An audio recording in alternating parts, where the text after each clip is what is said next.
evening. I have a couple of quick announcements while you get settled.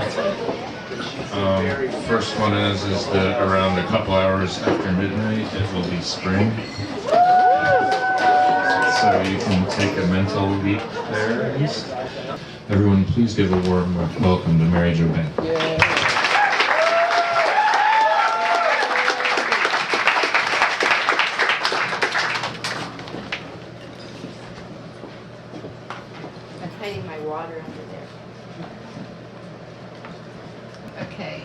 I'm going to read a couple of poems from this book, Elegy, and then some new work from a series called The Bride of E, like the letter E.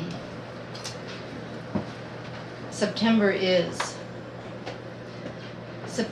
work to the center of arguments and controversies, prejudgments and incomprehensions. What will I love if not that was enigma? The years of infancy, memory says.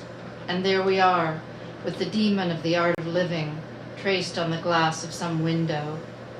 In the beauty of the night of May, clear of moon to the loom of a candle, there was a design like the profile of a landscape almost abandoned, gone but not gone yet. It's fascinating, these mysterious, uncovered feelings, enigma of an afternoon of autumn, the picture of which is a composition in the eye of my mind. Every hour that I watch this picture, I see again that moment. Nevertheless, the moment is an enigma for me in how much is inexplicable. The physical things hide in the architecture of the event, the enigma of a mock-up, of a shadow, the spectral and eternal aspect of the moment. Praises to you for being one great box of surprise, your head the scene of a wonderful theater, of the most tender gray of the fog that joins the sky to the earth, a tangling of truth and memory, mythology and iconography. I watch with the eye of the mind the city that accommodates that one beautiful day that is now infinite. It deepens, it begins, the cyclical method. Memory is deeply not alive. It's a mock-up, and this renders it hateful. Yet it is not a fiction, is a truth, indeed a sad and monstrous truth. I was assigned to you. Together we were, a beautiful and melancholic picture. This last picture is the realization of the overwhelming moment in which the acute eye perceives you as a now that is over, a now that is now fixed in the swept past. January Elegy.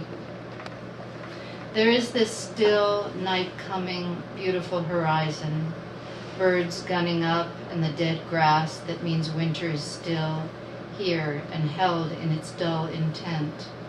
Within minutes, the horizon is no longer a flat gradation of gray with a hint of silver mere decay. Instead, its absence black, and the moment is made up of car brights and music sending a sound wave from inside the mind. Nothing is stopping. A year in tatters is interrupted by the thought that the future is manacled to the indefatigable now of February. Still as the knife girl strapped to the circle spinning, her hair splayed to one side, her eyes empty behind the blindfold, the sense of silk, her heart stopped.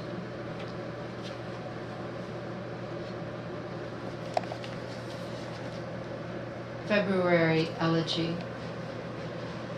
This bald year, frozen now in February, this cold day winging over the ugly, imperfect horizon line, so often a teeth line of 10 buildings, a red flag flapping in the wind, an orange curtain is noon.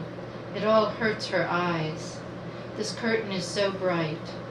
Here is what is noticeably true, sight, the face that looks back from the side of the butter knife, a torn bread awkwardness, The mind makes its daily pilgrimage through riffraff moments, then back into the caprice case to dream. In a circle, a pony goes round.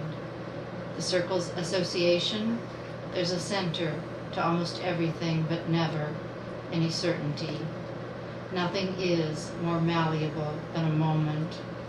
We were only yesterday breathing in a sea. Some summer sun asked us over, and over we went. The sand was hot. We were only yesterday tender-hearted, waiting to be something, a spring. And then someone says, sit down. We have a heart for you to forget, a mind to suffer with. So experience. So the circus tent. You over there, you be the girl in red sequins on the front of a card selling love. You over there, you in black satin, you be the maiden's Mr. Death.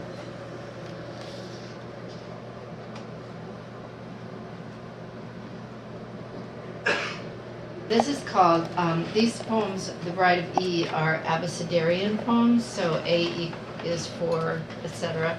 And then because the alphabet is quite limited in the number of letters it gives us, I had to extend the book by making alliterative titles. So this poem is called Q is for the Quick, and there's a little typing exercise, and I don't know how people learn these days to type on a keyboard, but we used to, when we learned to type, we had little exercises, and the useful exercises had all the letters of the keyboard on it so that you would learn to reach for each key. And one of the famous ones was the quick brown fox jumps over the lazy dog. And you'll have to take my word that all the letters are in there. So I imagined the quick brown fox jumping over the lazy dog, and I imagined that the quick brown fox had to be kind of small, and so it's a baby fox, which is also called a kit.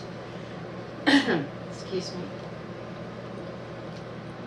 And I imagined that if there were a story about this fox and the dog, that it would start with the quick brown fox jumping over the lazy dog and then go from there. So Q is for the quick. The quick brown fox jumps over the lazy dog. It was a little bedtime story, and it was only told us if we would be quiet. But quiet was a difficult thing to be. The heart makes a jump start sound.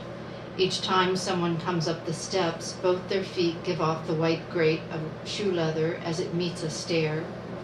They wanted us also to be happy, which was even more difficult in lieu of the sad fact that happiness is part of a pair called a smug set.